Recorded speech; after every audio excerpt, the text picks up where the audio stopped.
Ayan po guys, nag-brown na. Let's try natin.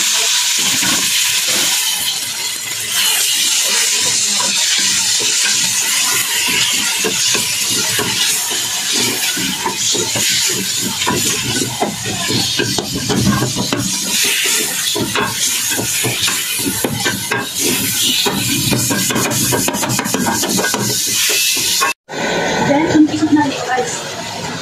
Isip na ito, ang bibili mga ito, at kamatis po ito, at ang bawang hindi na asa kasi. Tapos kailangan na chili na guys.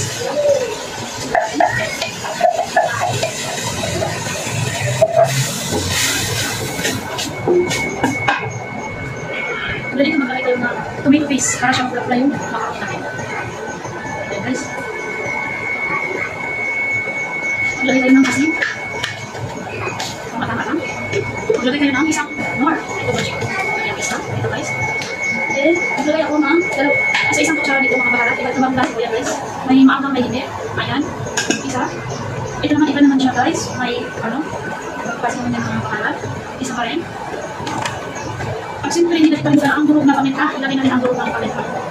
Maglagay din ako ng durog ng paminta. Isang kutsara din. Ayan guys. Then, ito ibang klase naman na baharat niya guys. Spicy po siya. At lagyan natin. Ganyan ako magluto guys para masarap siya. Ilagay ko lahat ng baharat na nandiyan. Then, maglagay din ako ng black lemon powder para maasim-asim siya kunti guys. Ayan. So, ayun guys. Tapos po siya. E, mag-kusnikus na po tayo. Ayan. Ayan na po ang mitsura guys. So, dito na po yan lahat. Andiyan na po lahat-lahat. So, mix-mix ko na lang muna siya. At tikman natin kung sakto ba yung asin. Ayan, ganyan po magluto ng macaroni. Ayan guys, susunod natin ito. Spaghetti. Ayan, makaroni din ang bawang dito. Makaroni ang bawang dito. So, iba ang paggawa ng spaghetti. Sa kanila dito. Ayan. Pasta spaghetti po. Ayan, ang bawang dito. So, ayan po. Ayan natin.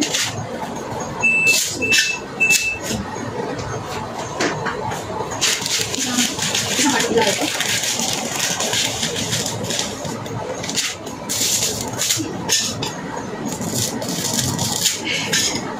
Ayan. Sabi ba sila yung tao guys? Ayan. So, nagdala pala ito ng tubig. Tikman natin po. Tubig ito ang kung na ba po yung asin na. Ayan.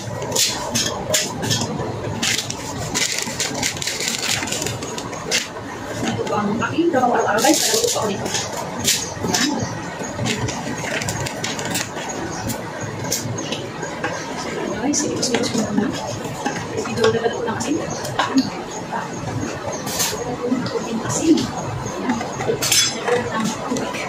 Ayan. Ayan po guys, tapos na po. So, makakuhaan ko siya na 20 minutes lang. Kuhaan ko siya na 20 minutes. So, ayan po guys. Tingnan natin. Ayan. Ayan po. So, tulit, dagdagan ko pa ng konting tubig na hanggang dito po siya kasi maubos yung tubig na yan. Ayan. So, ayan guys, tapos na po. So, 20 minutes at ready to serve na po yan. So, ito ng aking macaroni. Ayan. Ready to serve na tayo. Serve natin yan guys. So, gumising na po sila lahat. Ayan guys. Done cooking.